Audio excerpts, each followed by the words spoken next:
Good morning. Good morning. Welcome to the Sports Section Morning Show. We got a lot to talk about this morning. We got everything from Parlay-Petit, Shohei Ohtani, UT Vols getting in a bunch of transfers, and we got a lot to talk about. Talk about some Arsenal news, too. Let's get to it. Let's play some tunes. The Sports Section Morning Show. Yeah. Lot to talk about today. Finna go off on MPF, man. Finna go off on this dude. What the hell are you doing gambling on the site? I done read the rules and shit. Plain as day. Come on now. Come on now. We full of life, you keep the change. Keep the Parlay-Petit. Hate and say we went and change. I say the same. You must be blinded by the lights. You must be blinded by the lights. Yeah. Oh, yeah. Oh.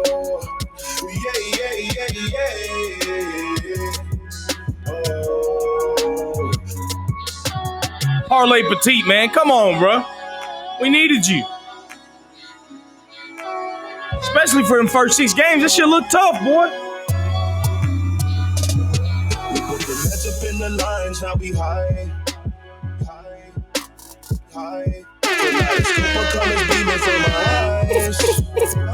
The Sports Section Morning Show. There's some folks in here, man. We taking callers all day, all morning. 931-603-1476. Let's go.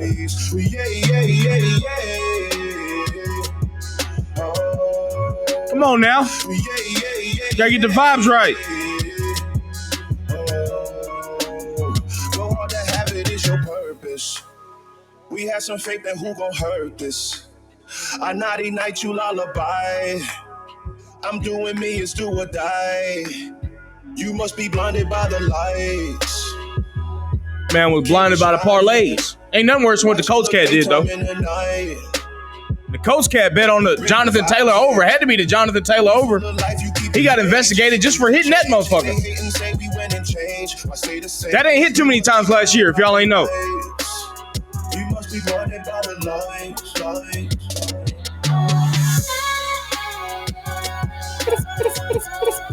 The Sports Section Morning Show.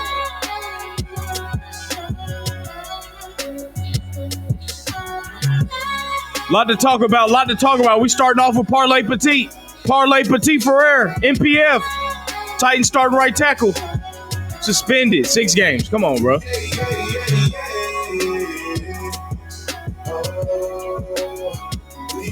Phone lines open. 931-603-1476. I would have hit that under all day. Come out betting on the Taylor over under. He had to hit on the over. That's what caused the investigation. Yeah. NFL knew that wasn't hitting. That wasn't in the script. Just wasn't in the script, and he hit it. Come on now. The Sports Section Morning Show. You are listening to TFTV Sports.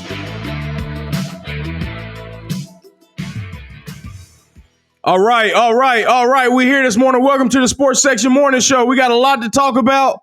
MPF, aka Parlay-Petit. Parlay-Petit. We're gonna get into what he had going on, the little gambling. It ain't no allegations. He was doing it. Suspended 6 games, start off the season. It's a tough 6 he's suspended for, too. Gonna talk about Ohtani, best player in baseball. Gonna run into these all-star game selections, some Vols baseball, some Arsenal stuff. We're gonna talk about James Harden and the strippers being so happy that the Nets or the Sixers is exploring trade options and they think your boy want to go back to Houston. Him and Udoka gonna tear the strip clubs up down there. They gonna tear them up down there. We're going to talk about Mason Mount to United, some U.S. men's national team stuff. Hopefully Nashville SC can get a dub this Saturday at Geodis. We're going to talk about that abysmal match between Mahomes and Curry and them, man. I don't want to watch that shit, man. Put some real golfers on there. But let's get into Parlay-Petit. Pause. Marcon says, what was he betting on? One of them was betting on the Colts dude that got suspended indefinitely was betting on running back over-unders on his own team and hit on him, put a thou out. He put a thou out on one of the bets. He must have went in there and looked at the game plan or something. They saw we running the ball 50 times against Miami. I don't know what he was going on. Man, he's a fool for that. That's crazy. That is crazy. I can't believe they did that shit. He got cooked. He got suspended indefinitely, and they released his ass. Cooked. The Colts got a lot of shit going on up there. They owner is a abuser, substance abuser. He don't abuse. I don't know if he abuses people. He abuses the fans out there by putting such a dog shit team on the field every year. But you got Irsay doing Irsay things. They ran Andrew Luck out of town. They ain't got no quarter. Well, they got Anthony Richardson, but we'll see how that goes. Jonathan Taylor, I mean, he had a terrible year. They say he was a king. He ain't the king of shit. He the king of making money for his teammates, I guess. He ain't the king of running backs. We got a king for that. The king is back. Yeah, Henry's back. He never left, but he's back. All right. Let's get into Parlay-Petit. First off, I'm gonna read the statement. I'm gonna read the statement that Parlay-Petit, MPF, who Titans right tackle that's suspended for 6 games, said. He said, "Firstly, I wanted to say that it's an honor to play in the NFL, and it has been a blessing to play this game and bet on this game." He didn't say that. The NFL plans to announce another round of sanctions regarding its gambling policies, and I will be included in this group of players receiving a 6-game suspension. The betting I engaged in was not NFL related and was legal under Tennessee law. Was it legal under NFL law? It is only being sanctioned because it occurred at the Titans facility. So no, it was not legal during NFL law. I want to apologize to my family, coaches, teammates, Titans fans, and TFTV. I have always strived in every stage of my life to follow the rules. I did not knowingly break the rules. Even after attending a league presentation, I was unaware about the specifics around placing bets from a team facility. I have a document released for the 2022 season that says otherwise. I will do everything in my power to help the team during the training camp and will prepare when I return to the roster during the season. We need you bad. Coming off of week 6. Who we got week 6? We start off with New Orleans, Chargers, Cleveland, Cincinnati, Indy, Baltimore. He's coming back after the bye against Atlanta. And we're going to need you. Phone lines are open, 931-603-1476. Talk about Parlay-Petit. But so here, I'm gonna read the actual NFL player personal conduct pertaining to gambling activities as of 2022. It has 2022 in big ass bold letters at the top of the document.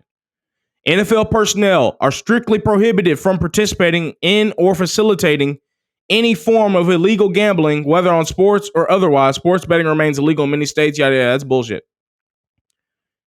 Betting on football, of course, you cannot bet on football. Betting on other sports, all NFL personnel other than players are further prohibited from placing, soliciting, or facilitating bets on any other professional sports. College, international, amateur, anything. All right.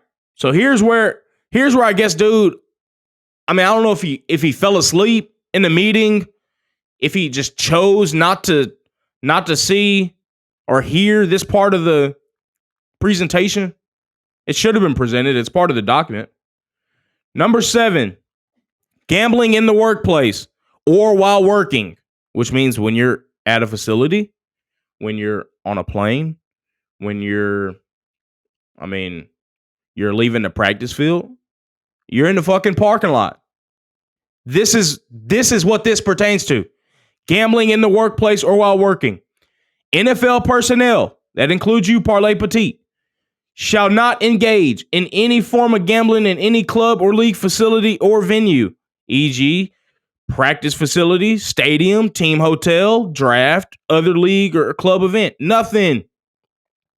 On any league or club charter or other transport, while traveling on club or league business, or while making an endorsement or promotional appearance. For clarity, playing cards or other casino-type games is permitted as long as nothing of value is wagered. You cannot gamble. You can't even gamble on cards. Surely he wasn't betting on no damn KBO, bro. Surely not on KBO. Ain't no way. Ain't no way. Gambling on personal time. NFL personnel, excluding NFL officials, otherwise subject to NFLRA collective bargaining agreement, may participate in legal sports, non-sports betting, gambling on personal time when not traveling on club or league business included during the season. So if you're at the facility, you cannot gamble. You can't even lay a card down and say, you can't even flip a coin and say, I'll give you $5 if it's heads. You can't do it according to the letter of the law. You cannot gamble anything while on team facility, whether it's in the parking lot, whether it's in the clubhouse, whatever. You can outside. NPF did at the facility. It don't matter if it's football or not. I would hope, and I'm sure he did because he's thorough, I would hope Vrabel made that extremely clear to them last year amongst this, because there seems to be a lot of confusion across the league. I mean, obviously, these rules didn't get put out there in the best manner across league-wide. I can't say per team. League-wide, you know. So I just hope with our organization, the Titans, that Vrabel did that. But MPF act like, Parlay-Petit act like he didn't realize he did anything wrong betting on whatever he was betting on. They say it was KBO at the team facility. So we're taking callers 931-603-1476. What do y'all think about Parlay-Petit? Parlay-Petit. This don't really change my prediction for the season.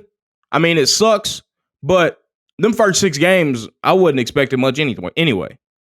Anyway, we start off at New Orleans. Then the Chargers come to Nashville. Go to Cleveland. That game is finna be a bloodbath. I ain't gonna lie. That Cleveland game, Myles Garrett and them.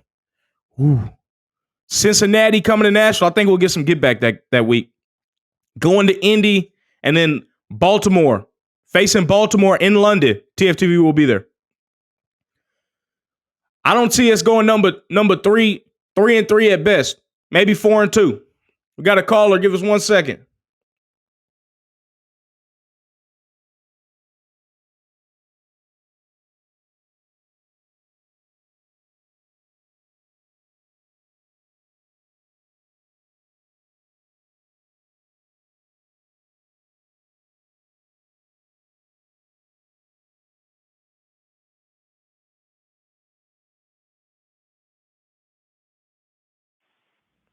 All right, you good? All right, we got Austin in the chat. Austin in the chat. What's good, man? What do you think about Parlay-Petit? Oh, Parlay-Petit. Man, hey. I feel like it's clearly stated in Section 7 of the gambling policy. Like you said, I don't know what he was doing during this meeting, but looked like he was asleep or something. He just hurt. Yeah, he had been doing something, you know what I'm saying, put some bets in during the presentation, or something, because, you know what I'm saying, we might be having to call Dennis Daly back up. So, hey. No. Tried out a right tackle? No. That can't happen.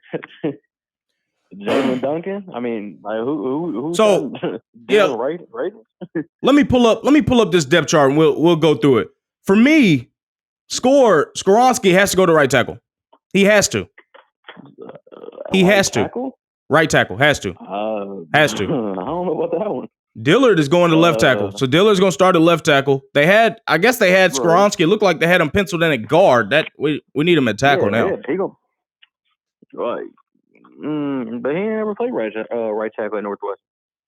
I think he started at right tackle and moved around to left tackle, if I'm not mistaken. Let me read through the depth chart. He's talented enough to do it. We don't have anybody else. So here we go. At left tackle on the depth chart, this is all preliminary. This ain't no real depth chart. This is just a roster chart more so. We got Dillard, Andre Dillard as left tackle. He'll be starting. We got Andrew Rupcich, Zach Johnson. Okay, left guard. These are the guards we got. Brunskill, the one we signed from San Francisco. Radens, he ain't going to be ready. You might as well X him out. John LeGlue. Radens ain't going to be ready. You can't count on Radens. That torn ACL, he wasn't confident before that. But he needed to be cut. The reason why he ain't cut is because he's a second-round pick. Right. The only reason why he ain't been cut. Right. from what I understand, he's been improving, but he didn't start at a good spot to start improving. Shit, Center, ain't nothing you can do. no, I don't think he can do anything. Center, we got Aaron Brewer. I think he'll be starting at center. We got Corey Levin back there at center. He should be playing one of the guard spots, in my opinion. Xavier Newman, and then James Empey. And then what they got penciled in at right guard is Jordan Roos and Jamarco Jones. And then right tackle, they got Jalen Duncan. Excuse me. Yeah, that's what I'm saying.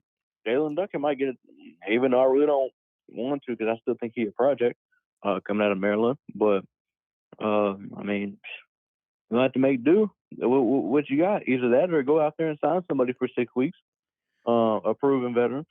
But then also that takes away money that you can, throw at D-Hop. Right. Yeah, that's true. And the Titans don't have a history of doing that either. Ojukwu is the last person. It really hurts the team because now Go ahead. Yeah, we're in a bad spot. No, we're in a really fucked up position here. Oh, for sure. Because if you don't believe in any of the guys that you got to play right tackle to start the season, I mean, because we're going through a tough stretch. Probably the toughest stretch of the season is the first. It's the toughest stretch of the season. Right. So you really don't want to just throw anybody out there because then you're just gonna have another Dennis Daly, except on the right side. Right. And then you really don't want to go out there and spend some money on somebody if you're really trying to get D-Hop. Because now you got to dip into that fund. I know, and it would only dip into the GoFundMe. Yeah, you know what I'm saying. It would only be from what I understand, a 1 year deal for that type of player. So it'd be hard. It'd be hard to navigate around the cap. You know what I'm saying? Yeah, it would be hard. You'd have to count towards unless you put some void. I'm not sure how they would be able to swing that. You could. You would just have to. You would have to offload, or you would have to give him like a little signing bonus. Something. Something. Little whatever. I mean, at this point, it looks like we need to go ahead and try and proceed with extending Byard. Give him a little extension. I mean, something. Oh yeah, after they disrespect him and say, "Hey man, you want to take a pay cut?" Yeah. Hell. To me, you got to extend him and get some cap relief because he ain't going nowhere. He's still producing. He's a leader, if not anything else. At the tail end of his contract, what I'm talking about. Of course, not right now. He's not can't just put him down, peg him down as a leader now. But when that long-term contract or whatever we extend him to comes in on the tail end of it, he'd be still very, very, very valuable. Yeah. Yeah. I mean. Yeah, Parlay-Petit done put us in a bad situation already. He has. We was already skating on thin ice. He has. We're gonna take Trell in here. We're gonna take Trell in here. See what Trell's got to say. We'll holler at you too, Austin. We'll holler at you later on in the show. Get on to some of these talk. We're gonna talk about some Nashville SC and U.S. men's national team. Appreciate you calling in. Yes, sir. Yes, sir. Parlay-Petit, man. This dude done jacked us off, man. Pause. God, that was crazy. But I mean, he didn't got us all messed up, man. All messed up. Taking Trell in here in a second.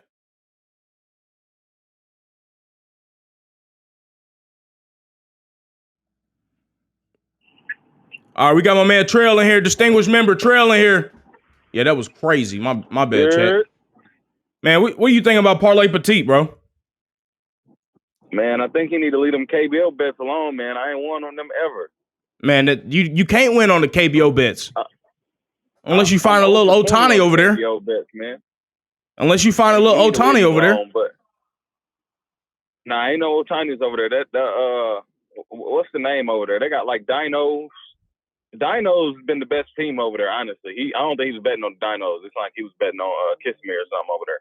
You got to watch him. But I ain't gonna fault them too much. I heard from some inside sources, man. They ain't had a gambling talk with everybody. They just put it in the pamphlet. Oh. Gambling, obviously that's something. When it first come out, they need to have some meetings on or something, bro. Let them know, like, make sure everybody know, like, hey, bro, we tracking you. That's something you gotta let them know, like, bro, we tracking y'all on FanDuel, DraftKings, this and that. Right. Should have been known ahead of time. Well, I would hope Vrabel and them had a meeting behind that, but I could see Vrabel just gloss it over that, just thinking his team is smart enough not they said to. Nobody in the NFL had a meeting over it. They said they literally just threw it in the book. So that put us in a bad spot. But I think y'all overthinking it a little bit, man. Brunskill will play everything. Yeah, Brunskill's 6'5". There. He's 6'5". Put Brunskill out there on the little right tackle if we got to. He's not huge, but then you got Brewer and Corey Levin to put either at the guard or center, and you just whichever one you feel more comfortable with at guard, put them at guard. They both can play center easily. Yeah, they sort of interchangeable. And that's a little Band-Aid for 6 weeks. What about the right guard spot? We don't have a right guard. That's where we got a hole. Either way we could. That's what I'm saying. That's what I'm saying. No, Brewer or Corey they both play guard and center. Oh, okay. You saying and keep score at left guard? Yeah. We got to have a strong side. We got to have a strong. We can't spread it out too thin. Can't go down like that. Brunskill, I did see that last night. Brunskill, he's 6'5". Diller's 6'5" too. I don't think Brunskill.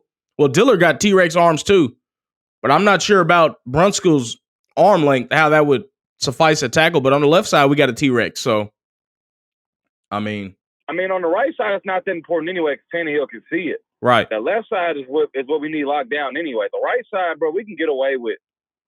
Like, even when MPF was messing up last year, it still wasn't that big of a deterrent compared to what Daly had going on the other side. You just can't have both sides collapsing. Right. If it's right side collapsing every once in a while and it's not awful, you're all right. It's serviceable for a little bit, for a little minute.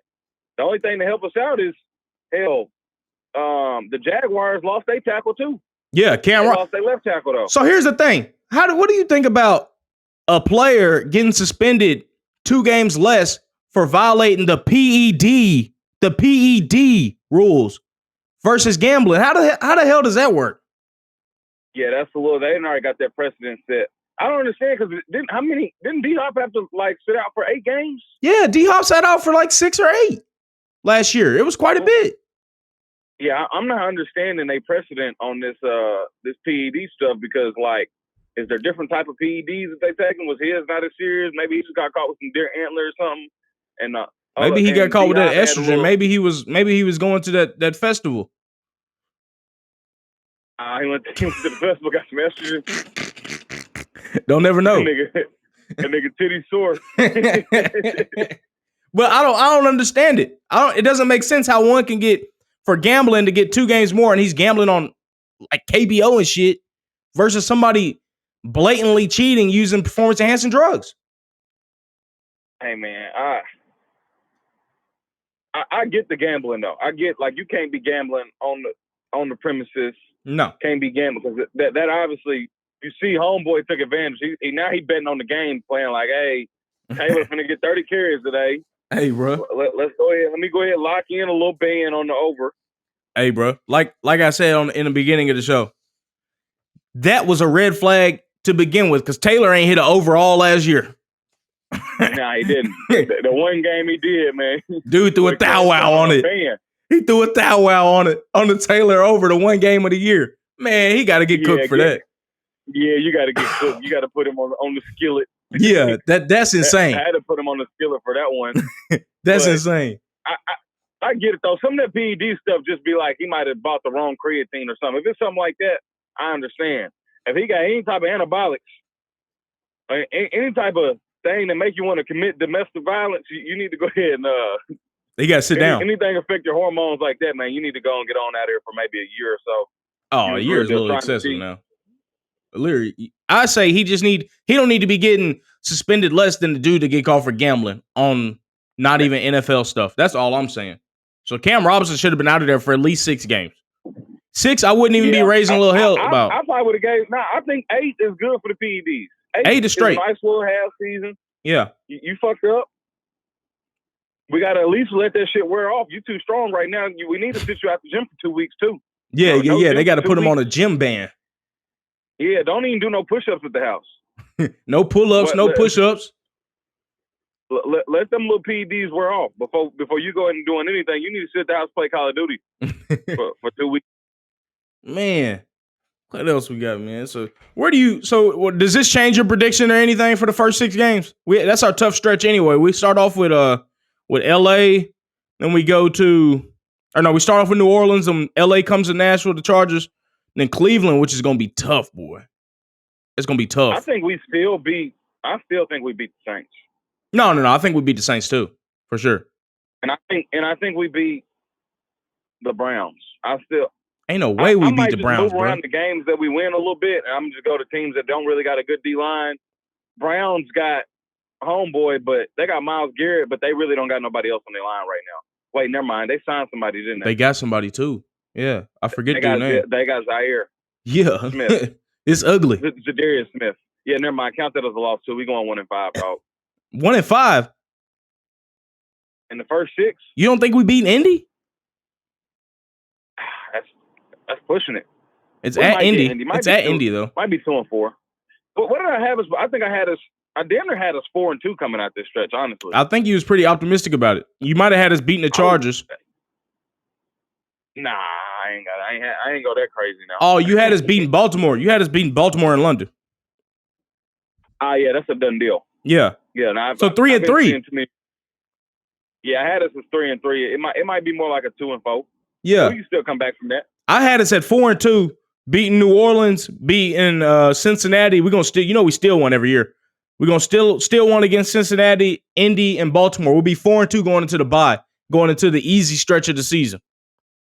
You still on that, even with the Brun skill at right tackle. No, I think we'll beat Cincinnati, dude. Honestly. Man. Oh, we could get a vet out of retirement. It's some vets I've been seeing working out. Talking about they in the best shape of their life and they didn't play a right tackle before. What about the dude from Alabama? What's the dude's name? No. The bust? Yeah. I forgot his name. Big dude. Him. You wasn't saying that when you saw the footage? He was a left tackle, wasn't he? Fluker was his name, wasn't it? Is that Fluker? Yeah. I thought he was a left tackle. He came in as a left tackle, yeah.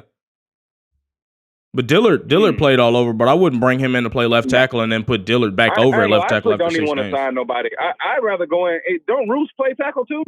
I think so. Yeah, they got him down as a guard, but he can play tackle. We got a bunch of guys that can play all over. That's the good thing about. Yeah, we got plenty of service. I ain't gonna say serviceable. We got some fill-ins that can go in there and get in the way. Right. That's all we need, especially at right tackle. We just need somebody to not get their ass whooped every down. Yeah, which the MPF was all right. We was just hoping he would get better, over the little course of the season. Now he not gonna hit his real deal good stretch. I don't know, because last year I thought he was down because of fatigue. That's what I thought it was. His last 6 games, he was off a little bit. His first 10 was good though. You got to think though, them rookies.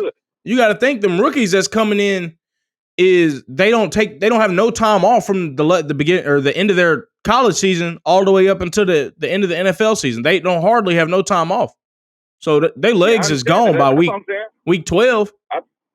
I think the little 6 games might help him out a little bit in that sense, in that fatigue sense.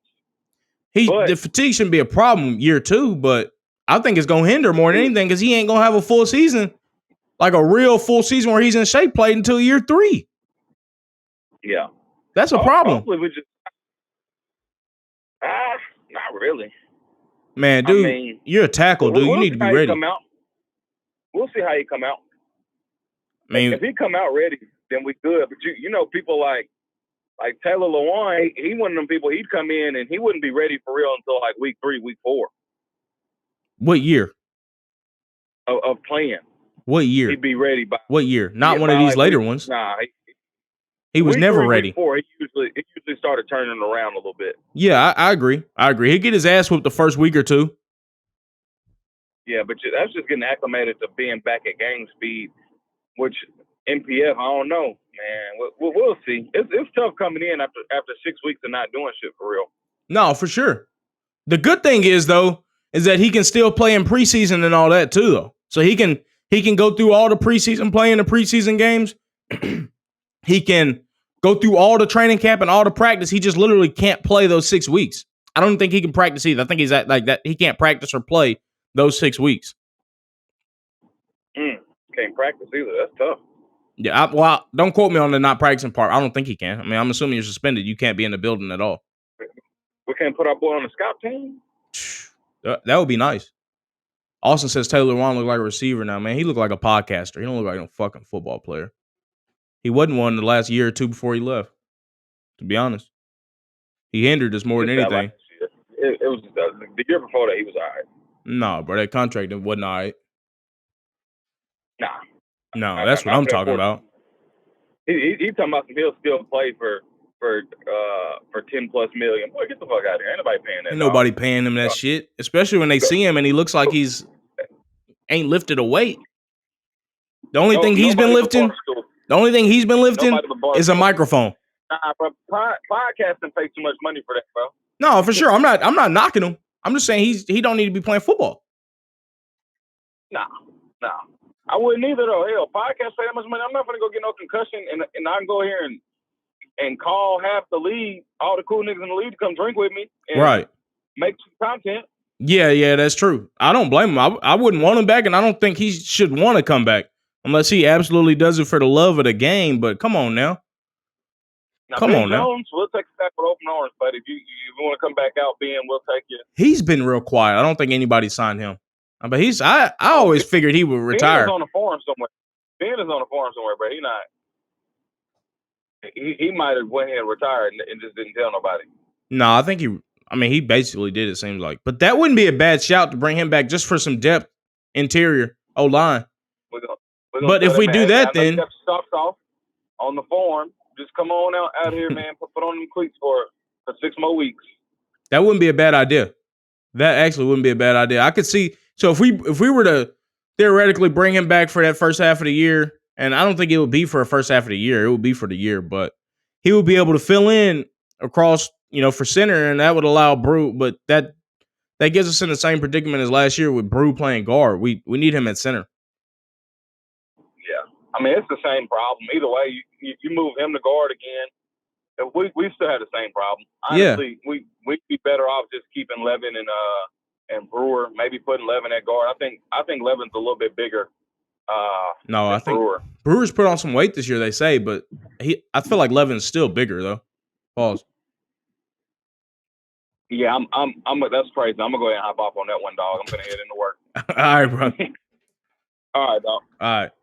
Trell signing out. So what do y'all think about the possibility of bringing Ben Jones back? That ain't a bad shout. If we were to do that, then he would come in and play center, and Brew would be moved to one of the guard spots and fight it out with Levin, and Skoronski could be a left guard, or Brunskill could be at the guard spot. Skoronski could be at right tackle with Brew and Skoronski around Ben Jones at center. That wouldn't be too bad of an idea. But other than that, Parlay-Petit has put us in an absolute bind. A bind. Look, I'm getting BetMGM notifications now. They hear me talking about Parlay-Petit. I done said parlay 10 times this morning. Chat. Y'all let me know in the YouTube comments too.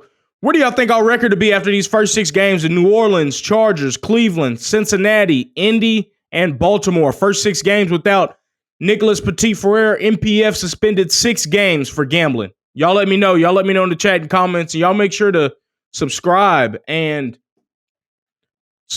really. Just subscribe and follow all the socials, man. That's how you really support us. Subscribe on TFTV Sports on YouTube or Twitch. That's the best way to support us, man. And follow us on all the socials at TFTV Sports and on Instagram at TFTV.sports. We're going to play some tunes here.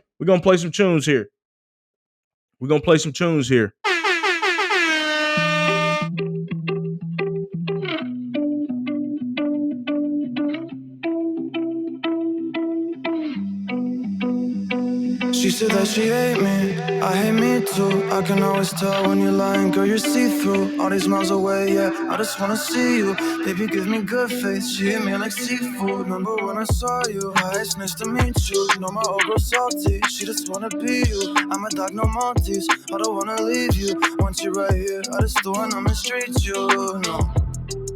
Cause I've been a douchebag before, baby girl, I don't wanna repeat. She just won't please me. She look in my eyes, told me, why are you bleeding? And I don't even know how to answer. I take these drugs to my bladder.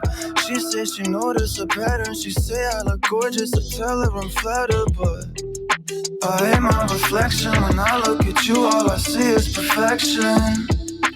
I'm so depressed and I don't know the reason. Just wanna feel better. Hate my reflection. When I look at you, all I see is perfection. I'm so depressed and I don't know the reason. Just hope I feel better. Don't know the reason, just hope I feel better. I just hope I feel better. You say that you love me, don't know if it's still true. Hate it when you're not here, love it when I'm with you. You say you don't trust me, all the shit we've been through. Why you always upset? I don't really get you, I don't really get you. Why should I always gotta be so stressful? Baby, can you tell me why are you so vengeful? I don't understand you, I can't live without you, but I can't fucking stand you. I'm just so obsessed, I should take better care of myself, but fuck it. The Sports Section Morning Show. I know she upset, but I know she love it. I hate my reflection, when I look at you, all I see is perfection. I'm so depressed and I don't know the reason, just wanna feel better. Hate my reflection, when I look at you, all I see is perfection. I'm so depressed and I don't know the reason, just hope I feel better. Don't know the reason. We gotta get this fresh shit out of here, man. We gotta get this shit out of here. All right. We back. The Sports Section Morning Show. We back, baby. Just touched on Parlay-Petit and his suspension, 6-game suspension, puts the Titans in a big bind for the first 6 games of the season. Toughest stretch of the season, and we're going to be without our starting right tackle. I think you would classify, as Vrabel would say, I think you'd classify that as dumb shit that hurts the team. That's what that is. Dumb shit that hurts the team. But, from what I understand, and this is organization-wide, organizations did not do a great job of conveying that particular rule within the subset of the gambling policy to the players. But, it's the player's responsibility to read through the handbook and the code of conduct if that's where it was at, and not just ducked off into some book. But a room for improvement for the Titans, and Vrabel to know that you got to go over all this shit because these guys are focused on football. They're not focused on the fine, minute, and trivial letters of the law within the rule book. So whether that's, that also could fall on the agents too, though. So There's accountability and responsibility that was not present for across a lot of entities for this. It just wasn't. Well, we got 6:38 this morning. It's a hot day in Clarksville, Tennessee / Nashville, Tennessee. Hot as hell outside, but it ain't as hot as that hot seat MPF's gonna be on when he comes back. Because I think depending on who we put out there, I'd expect them to perform. Brunskill is a free agent signing from San Francisco. I'd expect him to perform out there. If Skoronski gets put out there, that's a possibility that he would be. It'd be hard to get MPF back. That's the goal. That's the goal that the Titans and that offensive room should have. Is this guy? He shouldn't just come in and step right in and get that right tackle spot back. That's the beauty of having competition in an offensive line room or any position group room to begin with. Is you've got to make it hard on these guys to just step right back into positions. It shouldn't happen like that. Guys should be performing, So that's the goal, and hopefully whoever's put there, whether that's Skoronski, Brunskill, I'd imagine it's one of those two. For me, I'd probably prefer Trell and won me over a little bit. I think Brunskill will do well out there. He's 6'5", same height as Dillard. So, I think he could go out there. But if not, you could put Skoronski out there and then put Brunskill at guard and Levin at the other guard spot and Brew at center. And we'd get by for those first 6 weeks, except for that Cleveland game. That Cleveland game is going to be fucking rough. But here we go. In the meantime, let's switch gears here. Talk about some Shohei Ohtani and what he's doing to these pitchers. what he's doing to the pitchers. Fatality. He's killing them, man. He's killing them. Everything they throw, he's hitting out the park. 14th home run yesterday in the month of June. 14 home runs in the month of June. That's an Angels record. And they still lost. Something's wrong with the Angels, man. Chat, what do y'all think about the Angels, man? What is going on with them? You got the best player in baseball in Ohtani, the second best player in baseball in Trout, arguably. I mean, you can count them as two of the better players of all time. They're in the top 20 all time, I'd say. You know, between them two. What the hell is wrong with the Angels? You can't blame the coaches anymore because they've played carousel with the coaches. So it ain't the coaches. I'm not sure what they've done about the GMs, but you got to look at them. You got to look at ownership. I mean, the Angels haven't exactly been a model organization over the years, sadly. You know, they've had a lot of issues down there. More so, bigger issues than what they put out there on the field. But I'm just talking about their issues on the field today. They have a lot. You know, I think they're 8 games back in the West. If they don't make the playoffs this year, I already think Ohtani's good as gone anyway. But if they don't make the playoffs, they might as well not even put in a damn contract offer. Don't waste the time. He's not staying. You know? And Trout, for him to stay, I think that was a mistake. But, you know, he must love LA. He must love the Angels organization. But you got Ohtani earlier in the week. This guy, and I think they won that game. But it's still to my point of his greatness. The guy strikes out 10 guys. Hits 2 bombs. You know, you have somebody of that caliber, that's a win every 5 days. Should be. At least 4 out of 5 weeks. That should be a win every 5 days that guy's hit or pitching and hitting. He's one of the best pitchers, one of the best hitters. That should be a win. 1 out of every 5 days of the year. It should be. And there's no excuse for it not to be. I mean, I've talked to Angels fans. They say it's the supporting cast sucks, but damn, come on now. Got to get better. You got Ohtani hitting 14 home runs in the month of May or June? 14? And they still can't get it together? Come on now. Y'all call in 931-603-1476, 931-603-1476. What do y'all think about Shohei Ohtani and the Angels, what they're doing? It's a travesty. It's a travesty. It's 29 home runs that Ohtani has on the year. 29 home runs. Let's see the Angels' record in the AL West. Let's see. Shit. Send Ohtani to the Nashville Stars. They're 6 games back. The Angels are 44-39, 6 games back of the Rangers and the West, which is, I mean, that's not over by any means. But they've got to do better. What's the wild card record? Wild card standings looking like? AL wild card. I need a stat guy in this motherfucker. I shouldn't be the stat guy. Here we go. Wild card standings coming up. Orioles 48-31. Angels, hell, they're 4 games back of that. And they're on a 2-game slide, the Angels are. So, I mean, yeah, they're 4 games back of the Orioles, and of course they'll have that playing game, so they're a game back of the Yankees for that playing game. But you shouldn't be scraping into the playoffs via a playing game, which it don't matter as long as you get in the playoffs. I understand that. You have Ohtani and Trout. You shouldn't be just scraping by getting into the playoffs. You should be winning that division. You should be. What they're doing is unacceptable out there. But I mean, they're gonna pay because Ohtani's gonna bounce, and I don't think Trout will go anywhere. But they should look to get some pieces and start over. Because what they're doing right now ain't working.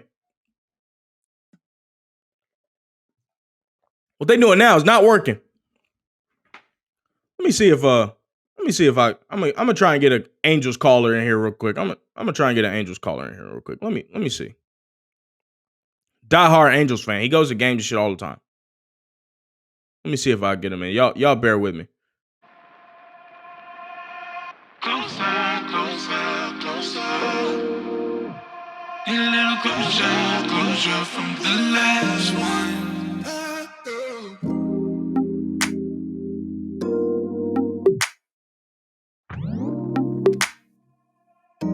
ain't tryna play you, baby. It's more than that. I'm looking for a good vibration. Shawty celebrate, but ain't no celebrations here. Tryna get paid, yeah. I don't got patience for real. Out in LA, MIA, dodge temptation. Real skin girl, Sade, I'm not here. It ain't a bad song, is it? It ain't too bad. We're back. Sports Section Morning Show. The Angels fan did not want any parts of this. He didn't want any parts of it. He ain't want to talk about it. I wouldn't either, though. Just like I don't want to talk about the Red Sox. They fucking suck. But still, I mean, you've got 2 perennial MVPs on your team. 2 MVPs on your team. And you're barely scraping in via the playing game. And that's at best what it look like now. I mean, there's 6 games back in the West against the team Texas that's hot. Hot. So, y'all let me know in the YouTube comments, Twitch comments, the chat.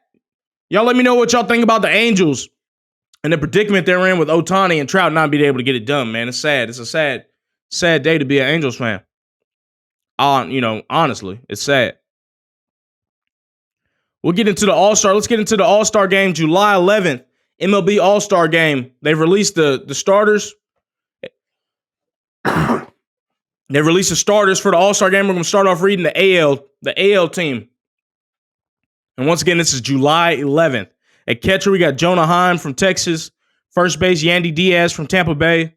Second base, Marcus Semien from Texas. Damn, the Rangers done cleaned him. Third base, Josh Jung from Texas. Corey Seager from Texas for shortstop. God, dog. 1, 2, 3, 4. 4 players from Texas starting. Outfield, you got Mike Trout. Aaron Judge, he's not playing. Randy Arozarena from Tampa Bay. I read that like somebody from Tennessee. Arozarena. And then, of course, the DH, you got Shohei Ohtani. For the NL, we got Sean Murphy from Atlanta. Freddie Freeman, he's from Atlanta, but he's playing in LA. He wish he was in Atlanta. If they had Freddie Freeman right now, boy. I know Matt Elson's doing well, leading the league in homers, but Freeman is a different dog. Second base, you got Luis Ariza from Miami. Third base, you got Arenado from St. Louis. Arcia from Atlanta starting at shortstop.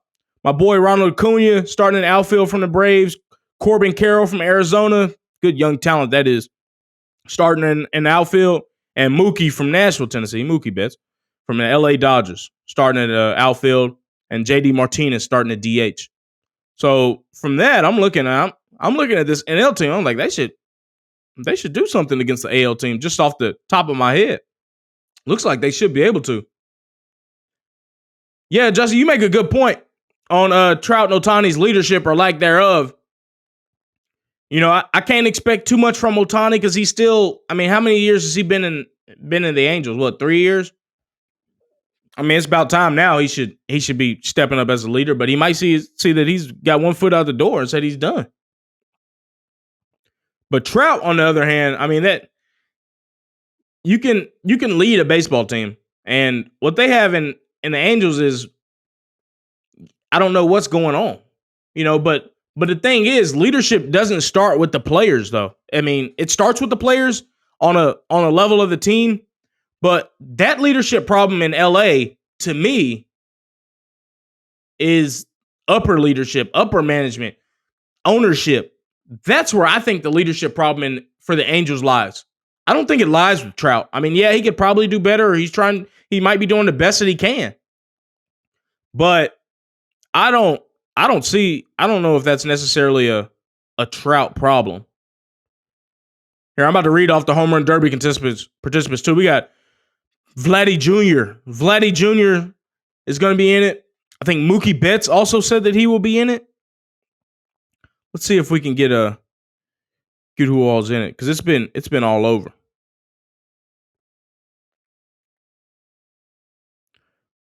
Mookie Betts, Julio Rodriguez. Those are the only 2 that are actually confirmed, according to this article by CBS. But I think Mookie Betts said he's going to be in the home run derby also, to be honest. Hopefully Ohtani goes in too, but we're not sure. But right now it's just Vladdy Jr. and Julio Rodriguez. But I could have sworn, yeah, Mookie Betts too. Mookie Betts also is going to be in the home run derby. So as of right now, we got Mookie Betts, Julio Rodriguez, and Vladdy Jr. in the home run derby. That's going to be fun to watch. We're going to live stream that. We're going to live stream. TFTV is going to live stream all the All-Star Weekend festivities. Maybe not all of them. That shit be boring. I ain't going to lie. Probably the home run derby and the game itself. We'll live stream that. That'll be fun. JWill says he can step up for WBC, but not the MLB. Well, I mean, he does his job. He does his job, and he's an MVP. Both of them. Are you talking about Trout or Ohtani stepping up for the WBC and not the MLB? Because Ohtani definitely did his thing in the WBC, but he's also doing his thing in the MLB also. He's also doing his in the MLB also. So, Trout, on the other hand, I mean, I don't think he's having too good of a year either, though. I mean, I think he's. Let me pull up his average and shit this year. I don't think he's doing too hot. Yeah, he's hitting 260 this year. I mean, he has 2.7 WAR this year, that's low for him. But he's hitting 260 with 17 homers, which is pretty decent. That's good for Trout, 42 RBIs. But that average is way, way, way down for him. Way down for him. His OBP is 367, which is sort of low to his standards. He was 369 last year. So he's having a down year, but I don't blame him. They played in the World Baseball Classic earlier in the year. It's a lot of baseball. A lot of baseball. Oh, you're talking about Ohtani for his leadership with the WBC. Yeah, I get you. Well, I mean, he gave that pregame pep talk in Japanese. He can't do that over here for the Angels. You expect Ohtani, you expect Ohtani and his translator to be right there giving a pregame speech, his translator giving a hoorah and shit? I don't know. I don't think it hits the same. He can give it a try, though. The Angels need all they can get. They might need a try. That might need what the Angels need is a Ohtani pregame speech. I think his English is a lot better than what we give him credit for. But still, we need a pregame speech. The Angels need a pregame speech from Shohei Ohtani and his translator. Maybe that'll get them some wins and get them up in that AL West division where they 6 games back of the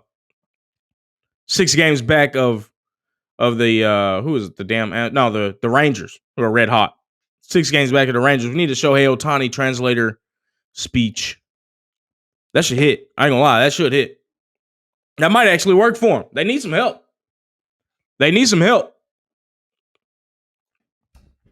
Here we go. What else we gonna get into? Who do y'all think is who'll win the home run derby? I know we only got 3 guys in right now, but Mookie Betts, Julio Rodriguez, and Vlad Guerrero Jr. But I think, man, this would be Mookie's first home run derby. I don't think he'll do well. But I think I've always put my money on Vladdy Jr. I ain't gonna lie. Ronald, if he gets in there, that would be a good shout. What have they said? Has he came out and said that he would be doing the home run derby? Because I don't see it. That would be nice to see him in there. What's Acuna's stolen base count up to now? I want to see Tatis in there too. Tatis would be nice. Acuna does home run derbies in Venezuela. He won that in November of 2022. He needs to win one over here. Yeah, he won the Venezuelan home run derby, and the fans stormed the field. That's pretty fucking dope. If Acuna does it, I'll be rooting for Acuna, of course. I'm rooting for Mookie, but I don't think he'll do well in it just because it being his first home run derby, and he doesn't strike me as a guy that, like a Pete Alonso type that's just going to muscle the ball out. I mean, he's got plenty of power, don't get me wrong, but I don't know if he's got Pete Alonso or Acuna power or Vladdy Jr. power. You know, I don't think he has that in him. But, you know, I'd like to see Acuna, Vladdy Jr. go at it, and somebody like Pete Alonso if he participates. It'd be nice. But I want to see the perennial guys in the home run derby, like your Harpers, you know, these guys. Then you can sprinkle in some of the younger, bigger guys with talent. But I want to see your Harpers, your Pete Alonsos, your Vladdy Juniors. You know, hell, I'd even like to see Ohtani in there. You know, wasn't Ohtani in there last year? I think he was. I might be wrong on that, but that would be fun to watch. And the home run derby already is fun to watch, but you know, Acuna's got more power than Mookie though. It might be the same size, but Acuna's got more power. He's got more power than Mookie. Mookie's a little bit older too. But for some reason, I just don't think Mookie will do well or yeah, he's got way more pop than Mookie. Yeah, he did. That is right. He did. He fumbled the home run derby. Hell, he had a lot going on, man. But yeah, Acuna and Mookie, they're about the same size, but Acuna's got way more power, dude. He's younger. He got way more power.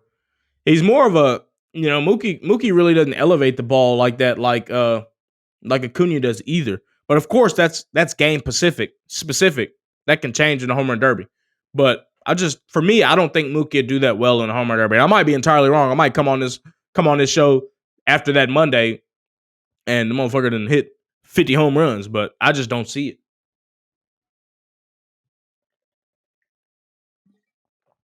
So I'd be curious. No, for sure. Acuna's got crazy power, man, for his size. Insane. How many stolen bases is Acuna at now? Let's see. Acuna stolen bases. That man, he ain't gonna break the record, but sheesh. How many stolen bases is he at? Where the damn stolen bases at? No, he doesn't have fucking. Oh, that's career. Austin, how many stolen bases does Acuna have so far? Thought you was keeping a counter on your calendar in your room or something. Nah, that was as of June 16th. He had 29. That ain't true. He done stole a lot more since then. Here we go. Stolen bases for Ronald Acuna. God, dog, why is it so hard? Oh, 36.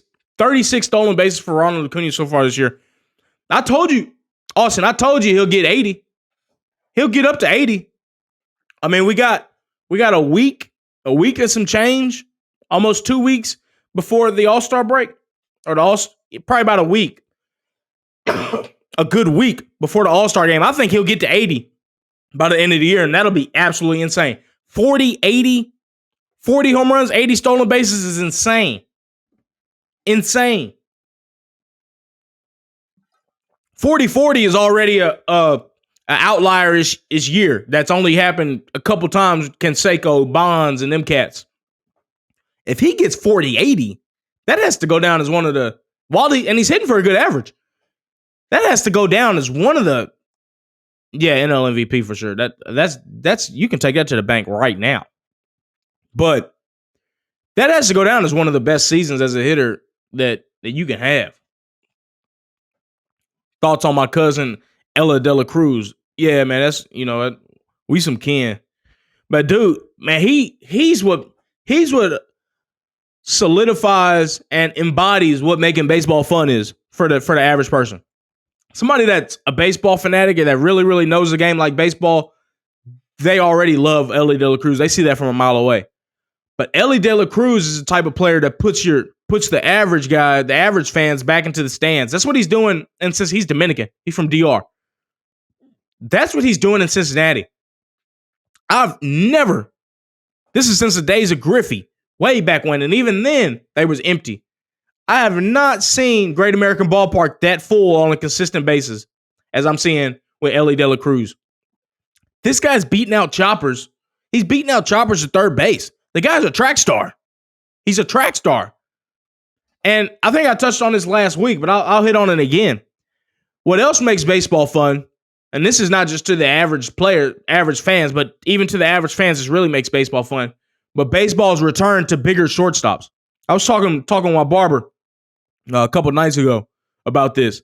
But in the early 2000s, you've got your Jeters, your Garcia Parras, your A-Rods, these big shortstops, these 6'3", 6'4" shortstops hitting for power, doing everything. We need that in the MLB now. And it's getting back to that a little bit. Seager's a bigger shortstop. Correa is a big shortstop.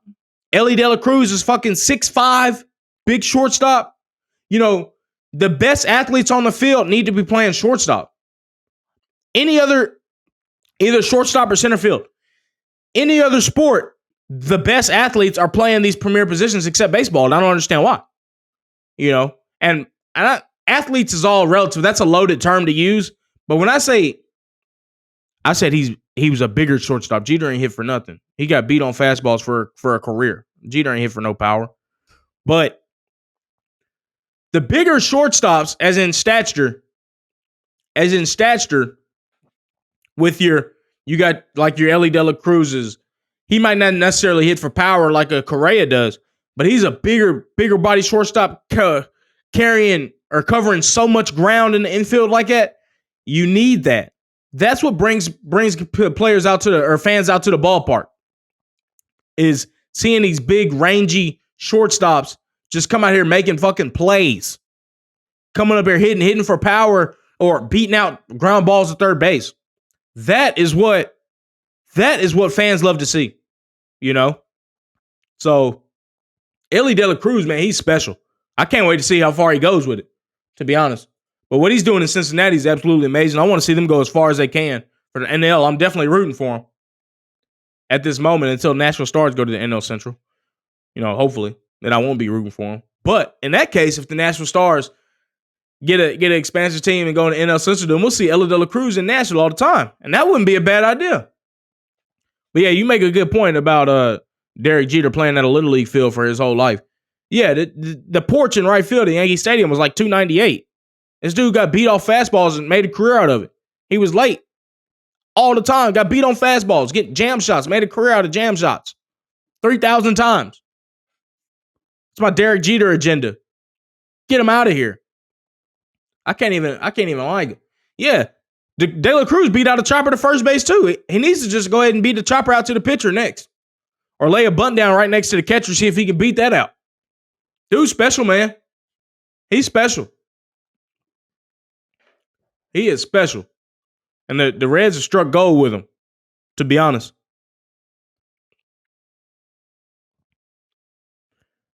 Let me see. What else we going to touch on? We got the AL, NL All-Star games. Ohtani carrying the Angels as far as he can. It's rough out there for the Angels, man. Let's talk Vols baseball. Big transfer news for the Vols. Of course, the Chase Burns situation is still working its way through the process. He's put in his request to be in the transfer portal. They say he's not opposed to returning to Tennessee, but I just don't see it happening, to be honest. They'd have to cough up a bag, you know.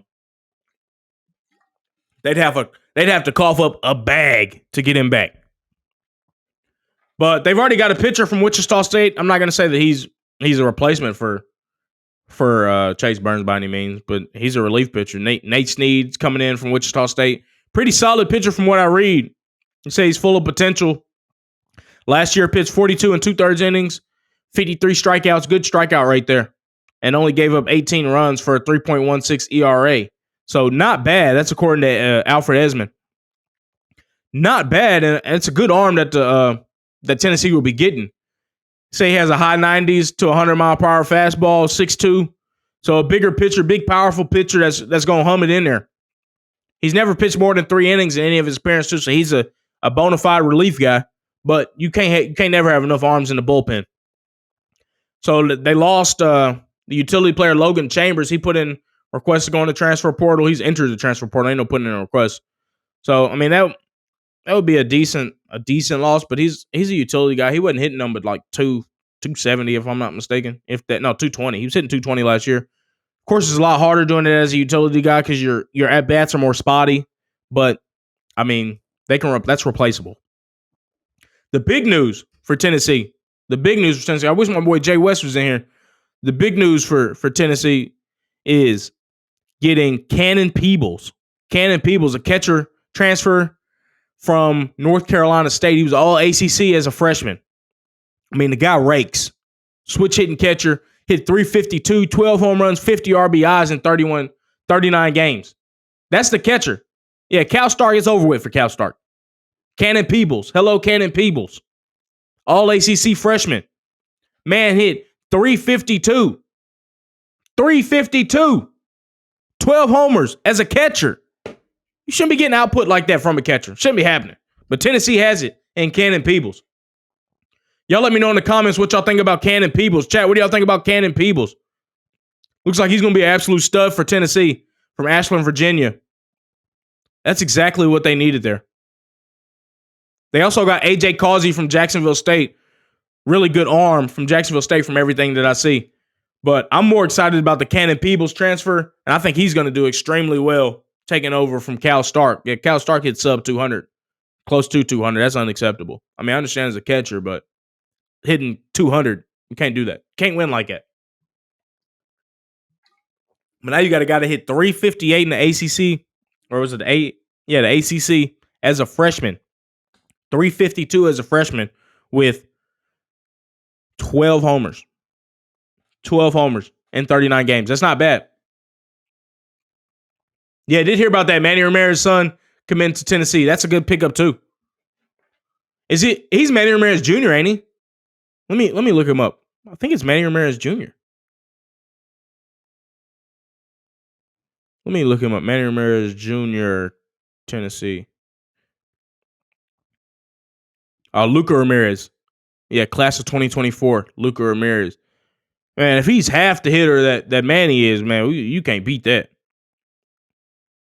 First baseman and outfielder announces his commitment on January. Yeah, he did that in January. I did hear about that in January. That's going to be a solid pickup. Class of 2024. So if he's class of 2024, that means he comes in this year, right? So he'll be joining this year? Should be. He's from American Heritage in Plantation, Florida. So, man, he should be raking, man. To be honest, 6'4", 194 pounds. He's got room to grow into that frame. Sheesh. Oh, dude's IG name is OVO Luca. Oh, hell.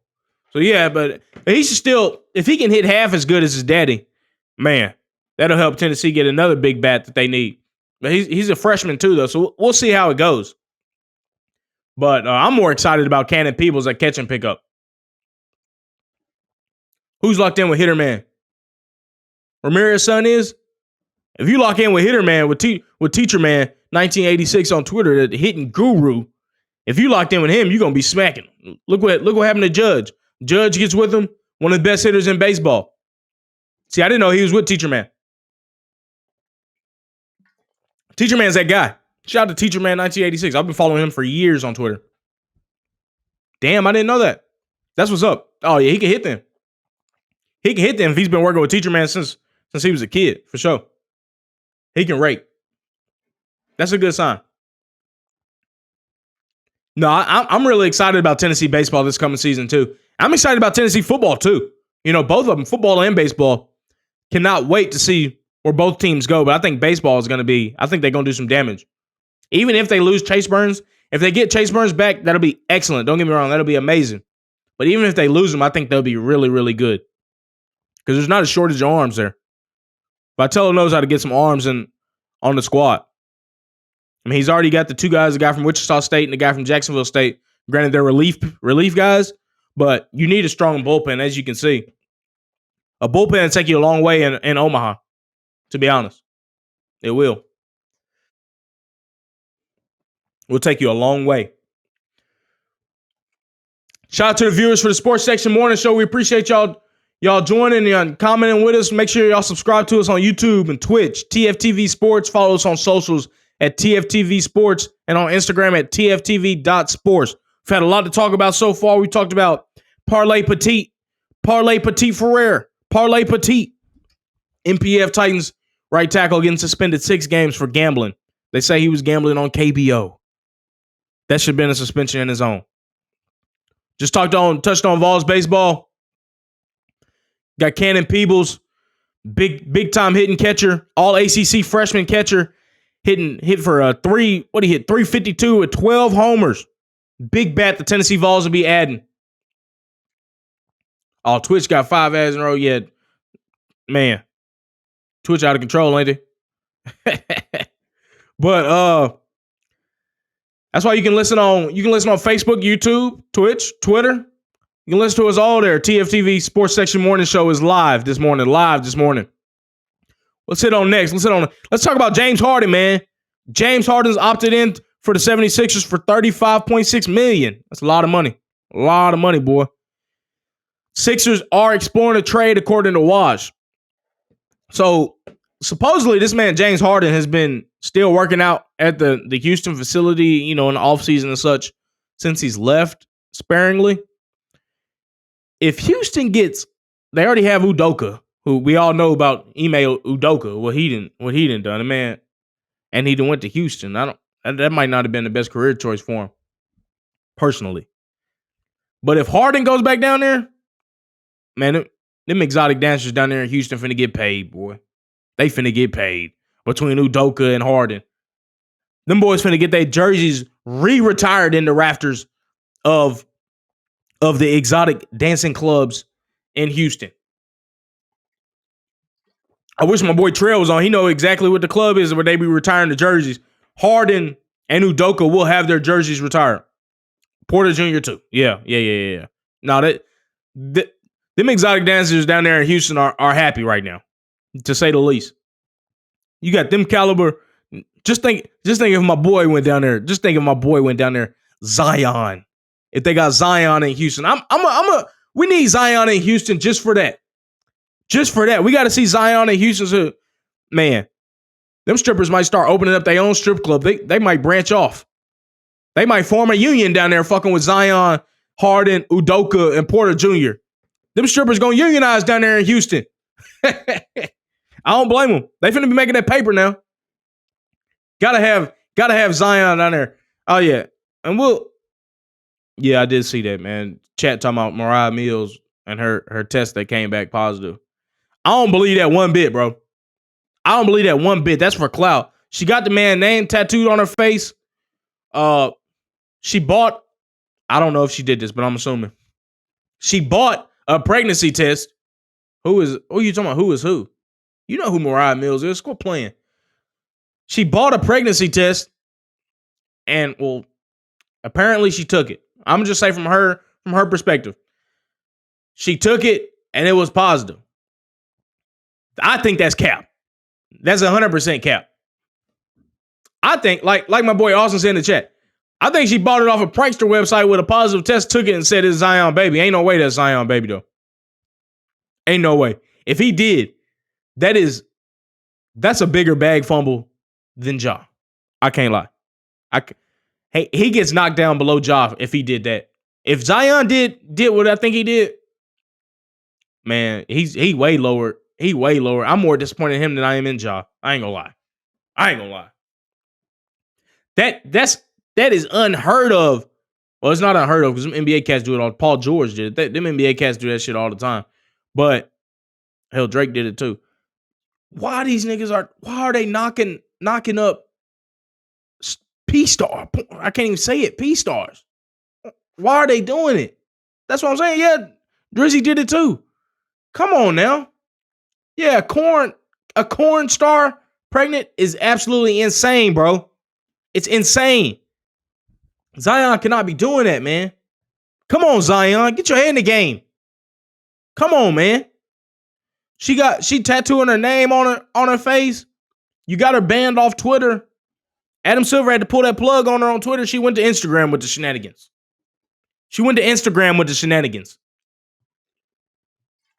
Now she's saying she's pregnant by the boy, man. He need to get away from her. Stay out of Dallas, Zion. Don't go to Dallas. Go to Houston. Trick down there in Houston. You can do some high quality tricking down there in Houston, and it's gonna stay discreet, Zion. Don't ask me how I know.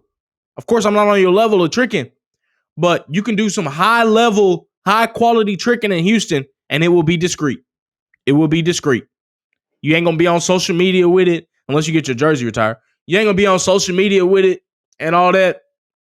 It will stay discreet, Zion. Go to Houston. Don't go to New York, man. There's too much trouble up there in New York for you. Go to Houston, bro. Go to Houston. Let's take some callers. What y'all think about this Zion situation? 931-603-1476. 931-603-1476. The Zion situation and James Harden going to the 76ers. Or leaving the 76ers. They're looking to trade him. Maybe going to Houston. Atlanta will be trouble for Zion too. But I think from a basketball sense, that would actually be pretty good. I'd like to see him in Atlanta. That wouldn't be bad. That would not be bad to see him in Atlanta.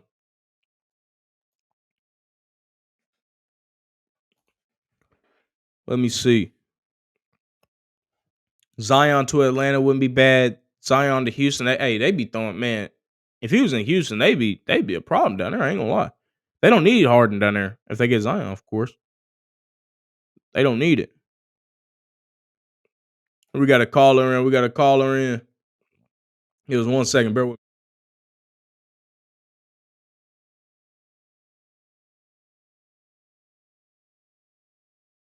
me. Yes. All right. We got JWill joining. What do you think about James Harden going down there to Houston, potentially getting his jersey retired next to Udoka? I mean, it seemed like he ain't never left, man. I know. He was down there practicing and shit all the time. That's what they say. It's his off season. That's where he spent the off season at. But they really need to get Zion down there with Lou Williams, down there, Lemon Pepper Lou. Lemon Pepper Lou retired, but he can still advise and consult. Yeah, and then they need to introduce him down there to where the wings at. Hey man, they gonna have them strippers unionizing down there in Houston with if he were to go down there, if Zion were to go down there, they're gonna boost the economy. They're gonna have them strippers buying houses. Oh, they've been doing that. They finna start buying housing projects and not housing projects, but damn apartment buildings and commercial buildings, condos. They finna get into the real estate game. Them strippers will even more than they already are. Yeah, next thing you know, they're gonna be on Netflix with their own real estate show. It's gonna be a shame. Oh yeah, in Houston, they gonna have the camera shot, the pan shot with Zion in the back, looking like a simp. He gonna be in the background. But the crazy thing is, man, Zion been wild on Snapchat since he was at Duke. Oh yeah, he was going crazy. He been wild on Snapchat. I remember I seen a meme go around. I forget what it said, but it was wild though. That was with the milk of magnesia too. Yeah. He done switched over. He done switched over now to the sisters, but he's working to improve. But you gotta mess with the right sisters. Mariah Mills, you can't do that, man. Get her to sign an NDA or something. That's where he messed up at. He got to get the NDAs. He got to start getting the NDAs signed. Do it too. Do what? Forgot about Jamal Murray. Oh yeah. They all do it, man. No, these NBA cats is out of control. I don't understand why they not getting them to sign no damn NDAs. That's what they need. But they want the clout. That's what it is. What do you think? Zion will look. I think he'll do well in Houston from a basketball sense. Not even talking about the strippers. Man, Zion soft, dog. Nah, I think he'll do well, man. He said, I'm physically, I'm fine. It's all just about mentally. Do you see? You see what he was going through? Man. You see what he was going through? Listen. You see what he was going through? You don't know what I go through in my life. No, because you got the dude on the White Sox. Who? The outfielder. Oh, Tim Anderson? He's not an outfielder. He's a shortstop. The shortstop. You got Tim Anderson. Yeah, he's another one. You don't know what I go through in my life. Instagram during the game. He up at bat. Oh my God. His wife and his new baby mama. Yeah. That's the gossip, the backroom gossip shit, man. That shit's crazy. These guys got it. He confirmed it. He said he's just trying to focus on getting his family back in order. Oh, is that what he said? I don't know if he's gonna have a joint family. He need to try and pull Nick Cannon to put the blueprint out for these cats. I don't know why they tripping. Nick Cannon done laid the blueprint for him. Yeah, Nick Cannon got the blueprint. Yeah, he got the blueprint. He said you have 10 kids, you're in the clear. Yeah, you just got to reach that threshold. When you still at 2 or 3 or 4 kids, it don't work, bro. You got to get up to about 8. You get up to about 8, then they. No, then they can't all be mad at each other. They can't be. No, man, but I think James Harden washed. James Harden old, man. James Harden in his 30s, I think. He is, but he can still hoop. 10, 15 years, damn you. You got to forget James Harden used to be 6 man on the Thunder. Yeah, he can still hoop, though. Yeah, he can hoop, but he's not the star. He'll never carry a team. He has to be another star. You're right. But they got some young cats down there that's hooping too, though, in Houston. That they do. Yes, they do. They got Kevin Porter. They got some more cats out there. But I think it's LeBron's NBA still. Oh, of course. He talk about the Lakers got to get right. He was talking about that shit. Talking about he was retiring. What you think about that? he I don't know what he's saying. He was just emotional. He wants some attention. That's what it is. Like when he be faking them He was just hamstring emotional. injuries. Like he was just faking them emotional. cramps. Man wants some attention. Well, yeah, man. I think we're gonna transition into some Arsenal stuff. You don't know nothing about Arsenal, do you? I don't know nothing about soccer, man. I think that's my cue. You need to tap in. At least with Nashville SC. Start fucking with Nashville SC, man. I got you. All right, bro. Appreciate the call. JWill, distinguished TFTV member join. Appreciate it. Let's talk about Arsenal, man. Let's talk about Arsenal. We got about 40 minutes left. 40 minutes left. It's been a good show so far, man. Good show. Arsenal, Declan Rice deal agreed. The fee is agreed. They're still fucking with the payment structure. But 105 million pounds, which translates to $132.5 million. Huge deal for Arsenal. Huge deal for Arsenal. That breaks their transfer record by like 30 million. So, which was previously Nicolas Pepe at 72.5 million. So, man, I think Declan Rice is going to transform this team, man. And so that leaves with Partey possibly leaving. But if we were to keep Partey and have a midfield of Declan Rice, Partey, and Odegaard, you're not getting past it, man. You're not getting past that midfield. You got two quote unquote destroyers. Declan can be a destroyer if he wanted to. And Partey, he's a chief circulator / destroyer. But you can't beat that, man. Can't beat that. Chat says sell Jesus, start Bolligan. Yeah, Bolligan might be on his way out, man, because he wants to come in and start, and he just can't start at Arsenal. He ain't starting Arsenal. He's not ready yet. He could be a good rotational piece. And for me, yeah, Bolligan can. I can understand him wanting to start because he did so well in France. But man, like, you're playing at one of the biggest clubs in England, one of the biggest clubs in Europe and world football.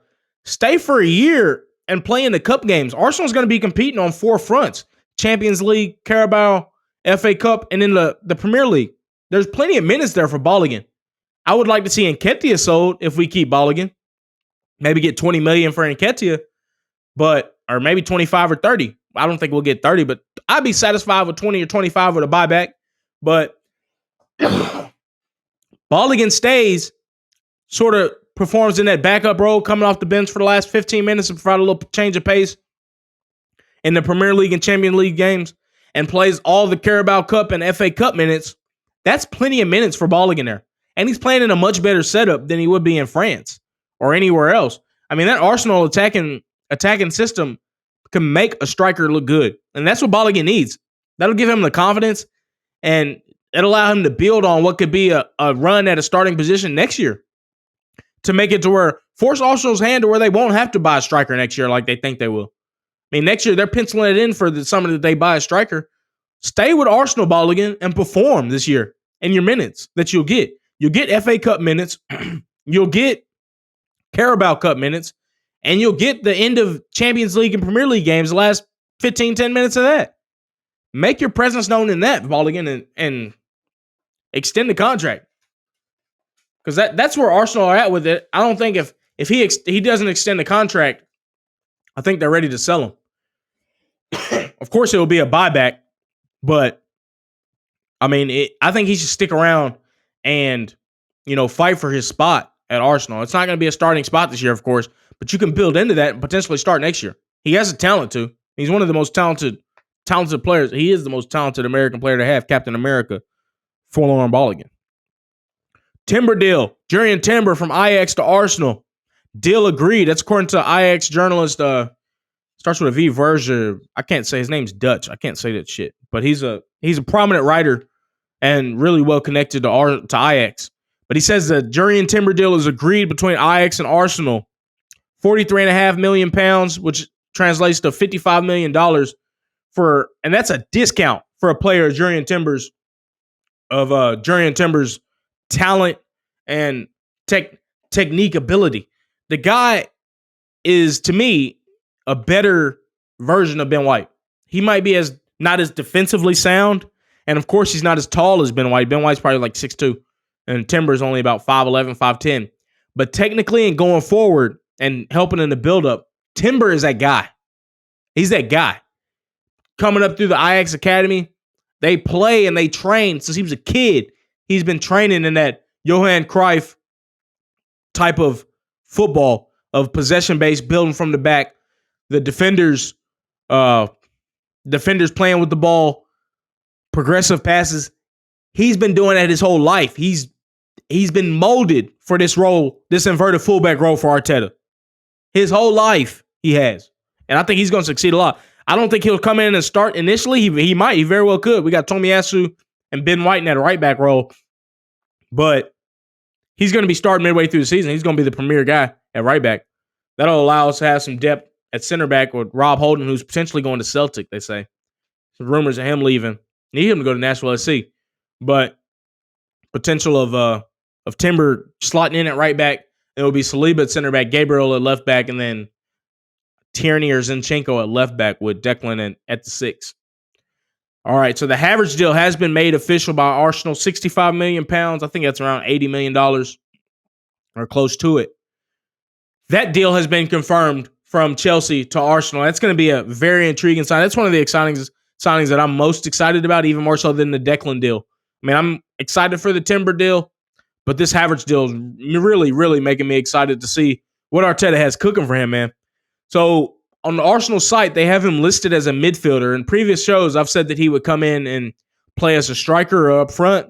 Arsenal has him listed as a midfielder, but as we know, Arteta's midfielders are up there with the forward line for most of the game when we're controlling the ball. We have 65% possession of games, especially against teams that will sit back in a low block. Your lower relegated, your teams that are fighting relegation and such, which we didn't do well against last year. But he's going to be in that front line with us building in the 3-2-5. He's going to be in that front line of 5, playing more as a forward than he would play as a midfield. He'll show up on the stat sheet and the lineup sheet as a midfielder, but we know he's not going to be playing much in the midfield. He's going to be in that front line causing havoc in the penalty box, as well as he did at Chelsea. He might be playing a little behind the striker or something, but I'm excited to see how he does at Arsenal in that role. I think I could predict him getting probably about I could see him getting a good season for him would be 10-10 would be a very, very good season for him. I think it'll more so be 10-5 because he'd get acclimated to the system and whatnot. But 10-10, maybe 10-15 across all comps would be excellent from him. That's what I would like to see from Havertz. Another big deal for Arsenal is the signing of 16-year-old Ethan Nwari. Signs his scholarship to Arsenal, one of the most talented English players in the country in his age group at 16.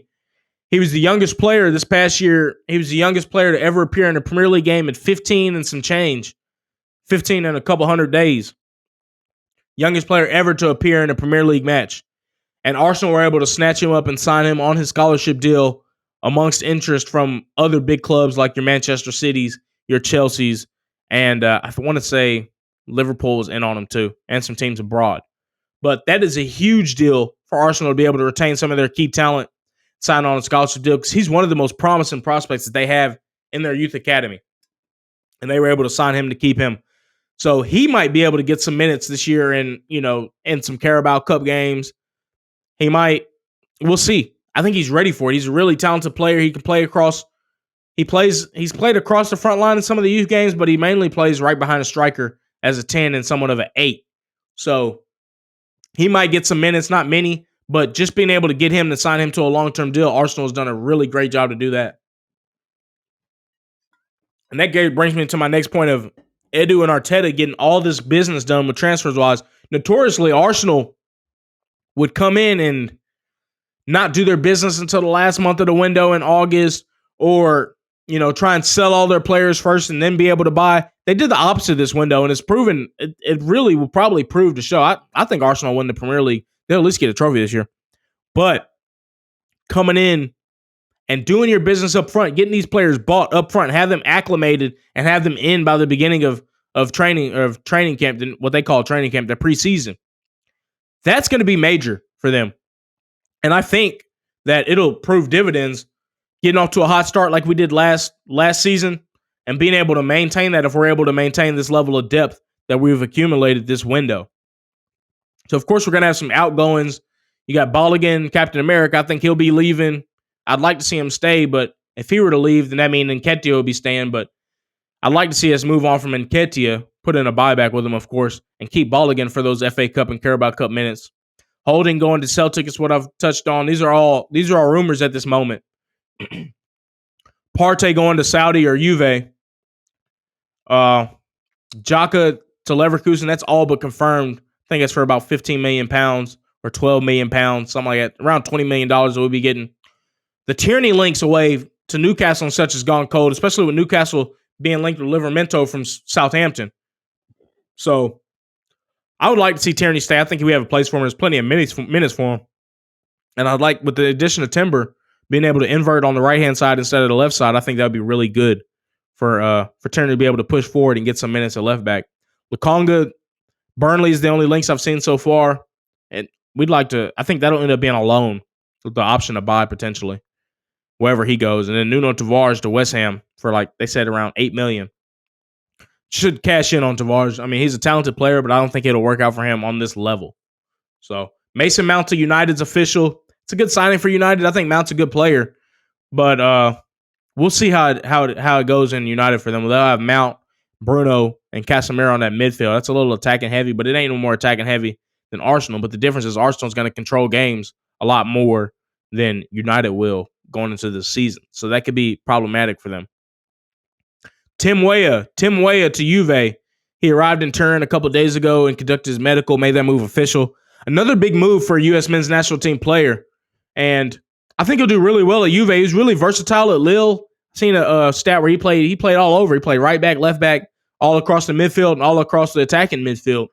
So Juve could really use that, and I think he'll do really well there, to be honest. Next, we got, I was going to call him Mansa Musa. Yunus Musa agreed terms with AC Milan. So now it's up to the clubs between AC Milan and Valencia to agree to a fee for Yunus Musa. But that will be another good move for another very, very, very talented U.S. men's national team player. Musa's a midfielder that I really like, and he performed really well at the World Cup. Really dynamic, former Arsenal man. He grew up in the Arsenal academy, so he knows how to play. He's got the technique and everything, of course, because he came from Arsenal.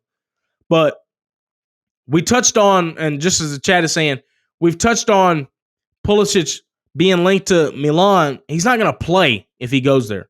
If he plays, it'll be on the right. But that's not his best position. But if Pulisic was to join Musa there, I think that would do really well for both of them in their acclimation process to Italian football and the Italian culture. Because Musa's been in Spain, Pulisic has been in England and Germany. And, Musa, of course, has been in England also. But the Italian game is a little bit different than Germany, Spain, and the English Premier League. It's a little bit slower, a little more defensive. That could prove well for both players. Even Weah, attacking-minded players, going to a more defensive league. I'm not saying they don't have attacking talent in that league, but it's the Italian way of playing is to sit back and soak up pressure and just be a little more defensive. Yeah, the Pulisic slander is warranted, dude. He ain't done shit outside of the U.S. men's national team. He ain't done jack shit. You saw with Chelsea, they're trying to get rid of him.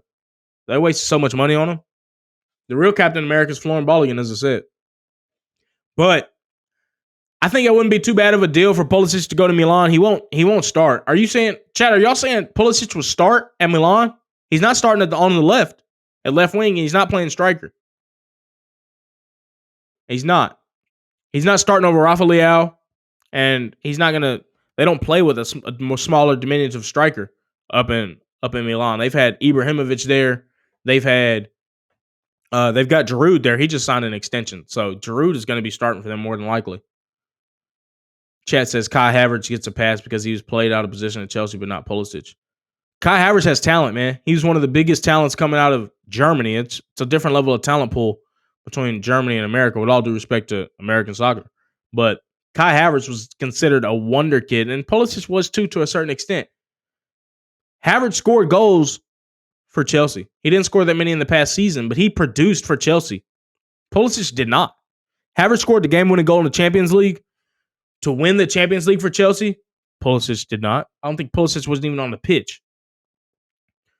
But yeah, you could say it's maybe a little Arsenal bias, but Havertz is going to have a better career than Pulisic. I'd take that to the bank. I'd donate however much money you want to a charity. A better club career than Pulisic. Pulisic comes to the United States. He does well because he's the number one option. He's not good enough to be the number one option on any premier team in Europe. That's why I say he should have went to... No, hell no. He ain't get them in no Champions League final. Hell no. Don't believe it. Why you say that? The goal against Madrid in the semi? Yeah, that was one goal, though. You might be right, though. But still, Havertz scored the winning goal in the Champions League final, so that's on a bigger pedestal than Pulisic in the semi. But, I mean, you do have a point there. Pulisic scoring that goal in the semis. I'm not too familiar with their lead up to the Champions League final, but I watched the final and saw Havertz do his thing, man. But, I mean, if Pulisic was on par with Havertz, why isn't he getting links to Madrid and Arsenal and the clubs of this, and Bayern, clubs of this nature that Havertz is? They're around the same age. Havertz is 24. How old is Pulisic? Pulisic should be around the same age. Pulisic age. Not Kelly Pulisic. Who the hell is that? Who the hell? Yeah, Pulisic is 24, just like Havertz. He ain't getting the same links that the Havertz was getting. Your Real Madrids, your Bayerns, your Arsenals. There's a reason for that. One has world-class talent. The other doesn't. It's as simple as that. It's nothing against Pulisic. He's just not as talented as Kai Havertz. It's just not. But I think he'd do well with a move to Milan, but he just won't start on the left or on the center. He might start on the right, but he'd be competing for minutes with Weah if he plays on the right. Or if Weah probably playing midfield, though. But that Juve midfield already has Locatelli and Rabiot, too, so it'll remain to be seen how much Weah plays in that midfield, because they've got a lot of talent there at Juve. But moving on. U.S. men's national team beats St. Kitts and Nevis. I've never even heard of that island before in my life. Where is that even at? It's got to be in the Caribbean, right? It's in CONCACAF. It's got to be in the Caribbean. Beat them 6-0. Look like a training game to me. But here's the thing. So I'm going to ask chat, and I'm going to ask y'all in the YouTube comments, what do y'all think about this? I seen on Stool Football Twitter account, of course they do this, trying to sensationalize shit, man, and I don't even like bringing that type of shit up, but they posed a funny question. It ain't valid. It's funny. So I'm going to pose the same question to chat and the YouTube comments and the Twitch commenters. Would the U.S. men's national team win the Premier League? And I'm gonna just let that resonate with y'all for about 2 or 3 seconds, because I can't believe the question was actually asked. But I'm gonna let that resonate with y'all. That's unbelievable. There's no way that is even thought of and even up for discussion. But here I am discussing it because I think it's funny. I don't even think it's. Surely they wouldn't being serious. I'm gonna give it a little bit of time. We got about 20 minutes left. I'm gonna give it a little bit of time. To me, the U.S. men's national team, with all their players, with Pulisic of all people leading the line, I don't even think they finished in the top half of the Premier League. I'm not gonna say they'd be fighting relegation, but I don't even think they would finish in the top half of the Premier League. It's not happening. When we go about the U.S. men's national team, they got a good keeper, but he's a backup keeper in the Premier League. So their starting keeper is a backup level keeper in the Premier League, Matt Turner, even though I think he could really start for some of these relegation sides. So you've got a good level keeper. Their defense, you got Nathan Reams, or I don't know if his name's Nathan, but Reams. He's a center back for Fulham, so he's a good shout. You've got the left back, what is his name? Tyler, what's the left back's name for U.S. men's national team, chat? He plays in the Premier League, Tyler something. Forgetting his name. But you've got him at left back, he's a Premier League level Tim. You talking Tim? He's a Premier League level left back, so that's a good shout there. But the other center back spot, you've got Walker Zimmerman. Yeah, Anthony Robinson. That's right. Yeah. He's a good left back. He's a Premier League level left back. He's pretty good. And the right center back role, you've got Zimmerman, I'd say. Tim Ream. Yeah, Tim Ream, Anthony Robinson.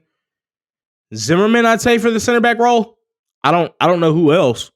And then right back, Weah would have to be there. Can't have Yedlin there.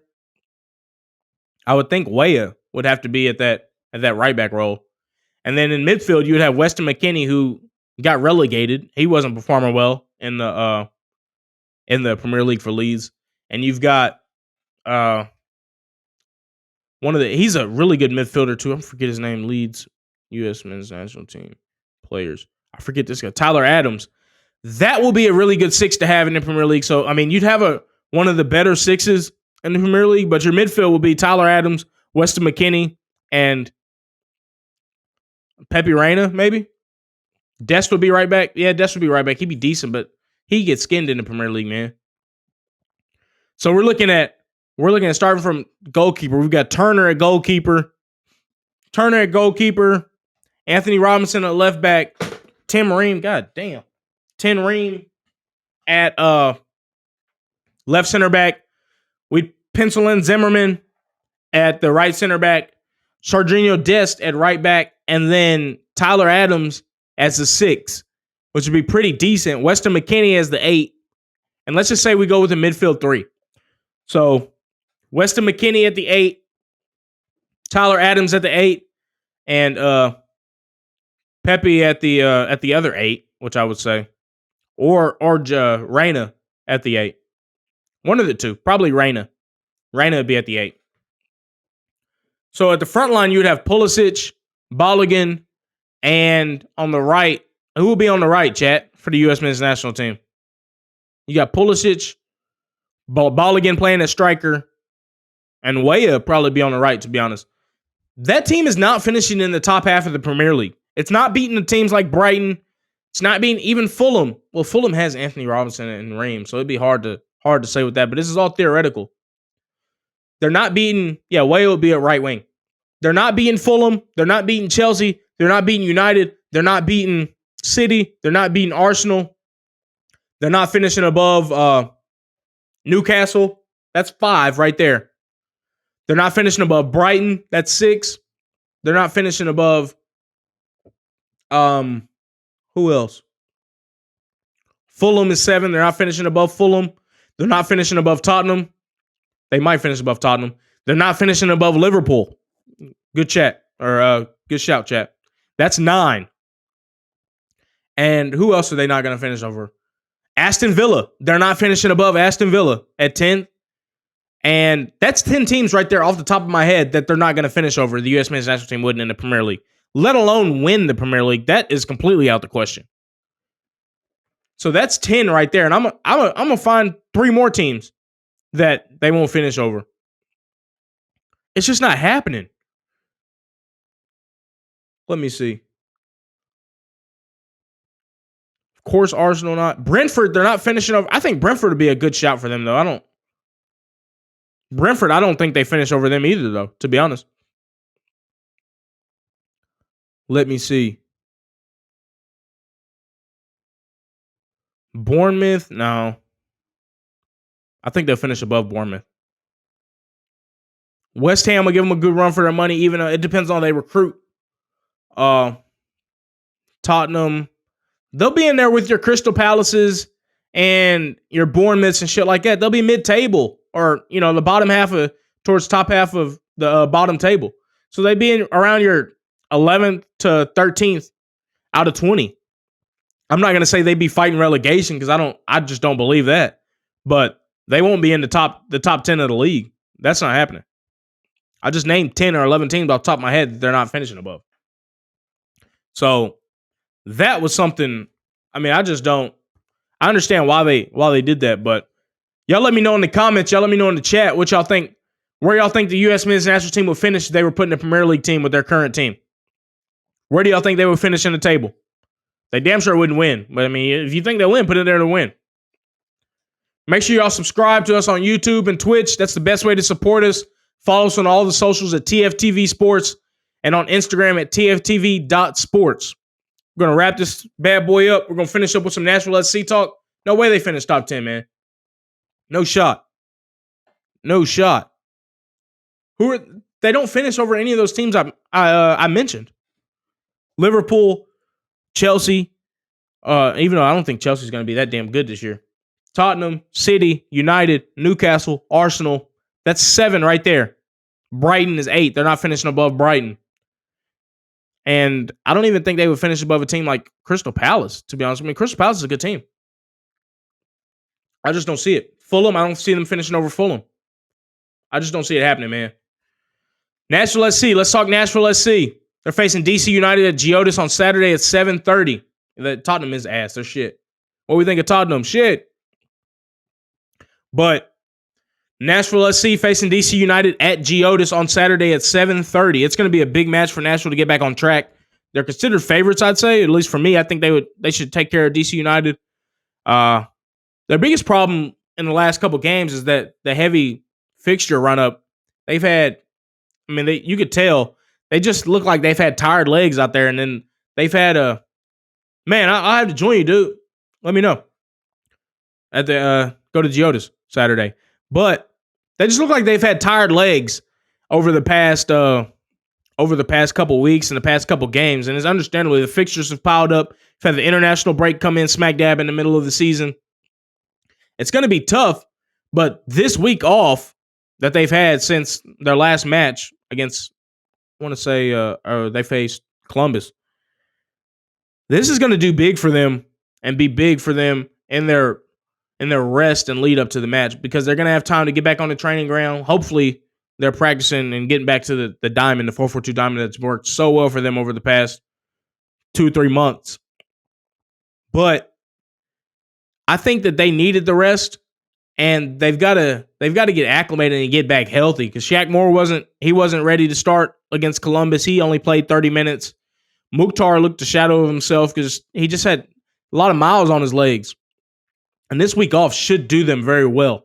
I'm expecting a win. Chat, what do y'all think? Y'all let me know y'all predictions for Nashville SC versus DC United.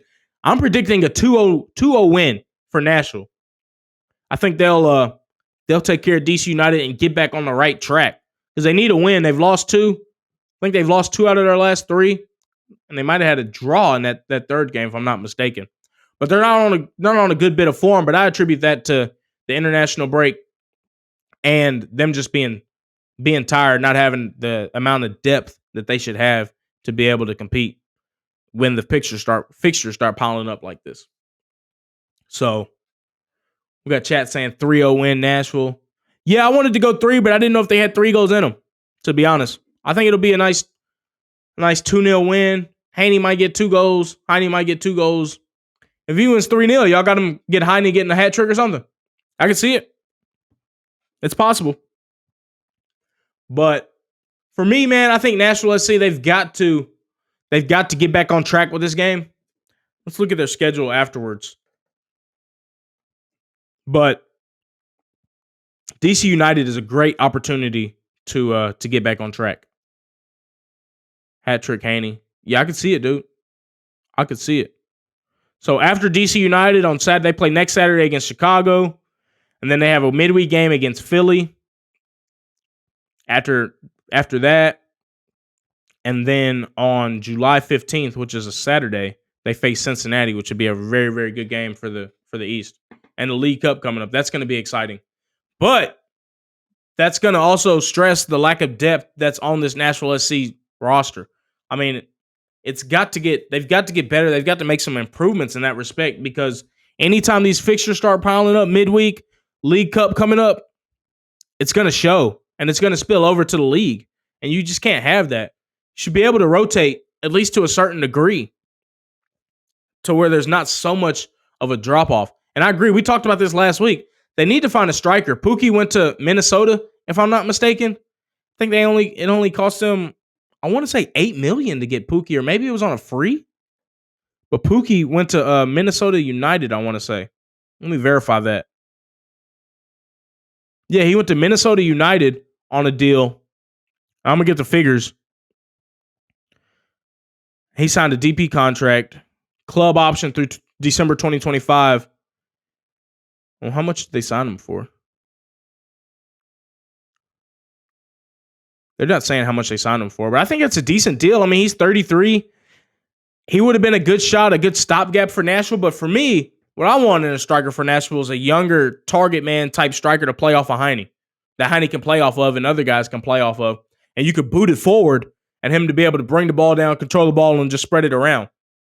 Might be asking a lot, but I think that's what would be perfect for Nashville at this moment, especially with Heine running off of him and him running the bigger striker running in behind with balls that Heine would be playing.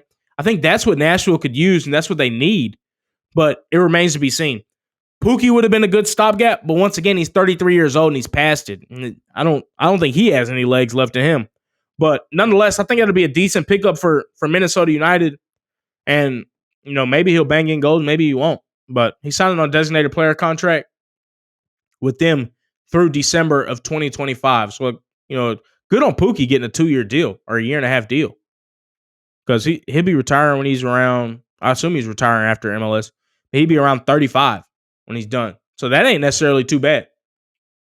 But Nashville SC needs to find a striker this window, and they've got to get somebody in quick. They have to. I haven't even heard any links to any strikers. What's the homegrown striker's name that we have? We can't wait on him, man. We're trying to win now. Heine ain't going to be here forever.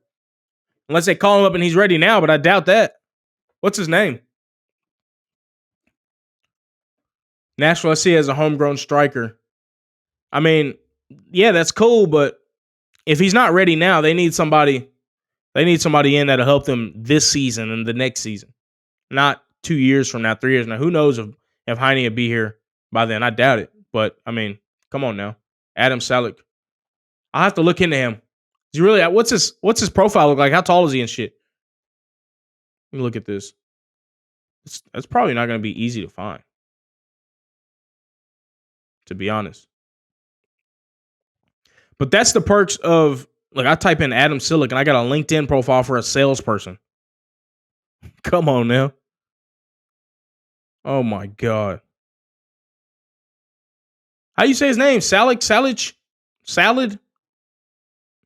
Or did you spell it wrong? See, I'm going off you, man.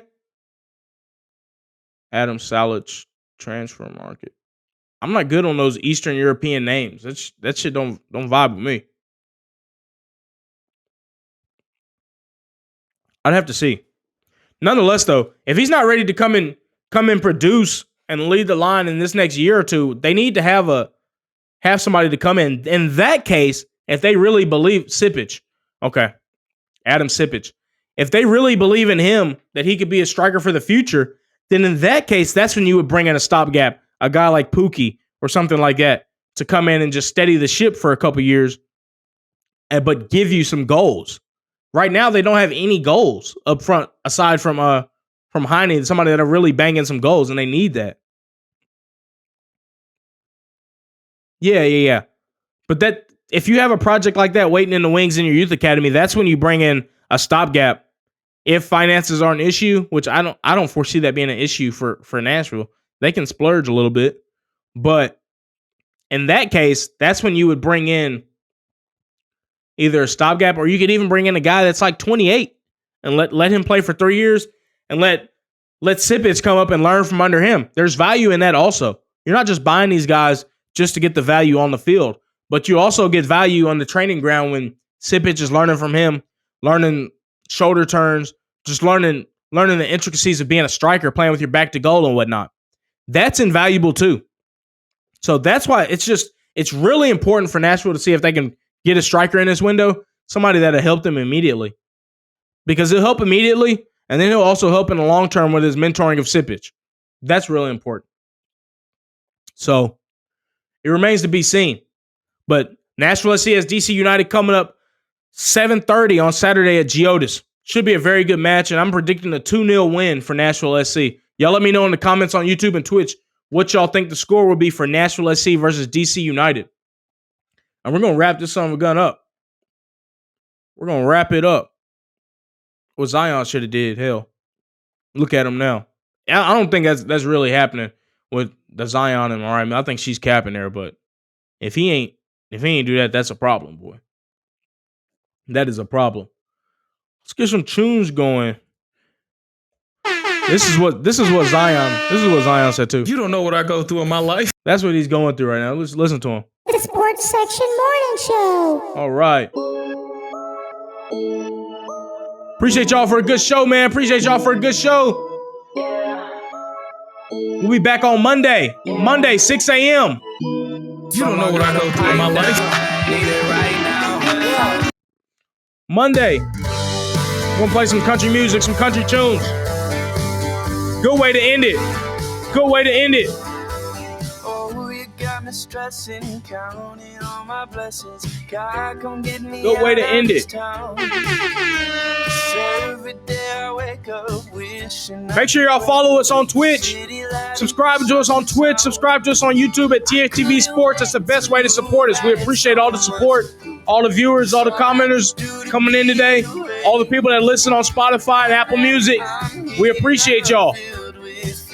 We appreciate y'all. Make sure y'all follow us on socials at TFTV Sports. All socials: TikTok, Twitter, Instagram, Facebook.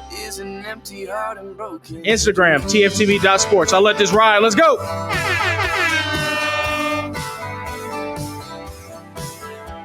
Oh, you got me cussing, yeah, I'm probably running, trying to get away from myself.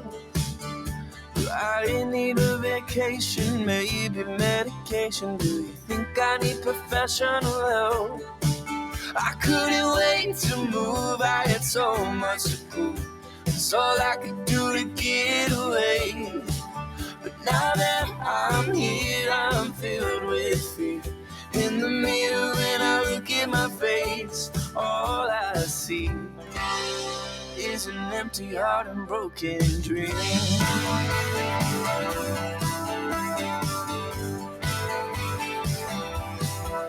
Don't give up, you're enough, kid. Keep your head up. If it's tough, you can bluff it.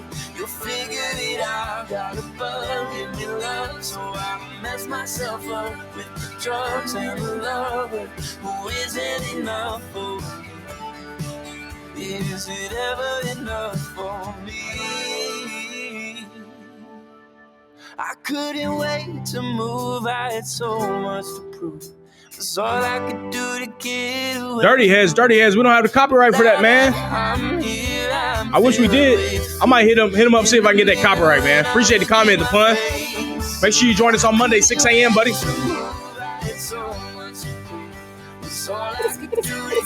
Sports Section Morning Show. I'm here, I'm filled with fear. In the mirror when I look at my face, all I see is an empty heart and broken dream.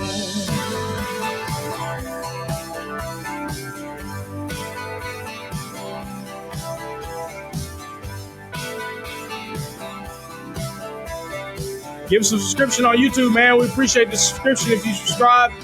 Twitch too, man. Follow on TFTV Sports. All socials, TFTV Sports, and on Instagram at TFTV.sports. We appreciate y'all. The Sports Section Morning Y'all have a good Show. weekend. Stay safe this weekend. Stay safe for the 4th. We're going to be back on Monday. Y'all don't pop no fireworks being crazy, man, and lose no fingers. Now, we need everybody with their fingers. We need everybody subscribed. Everybody, we need y'all in good health, man. Need y'all in good health. We appreciate y'all.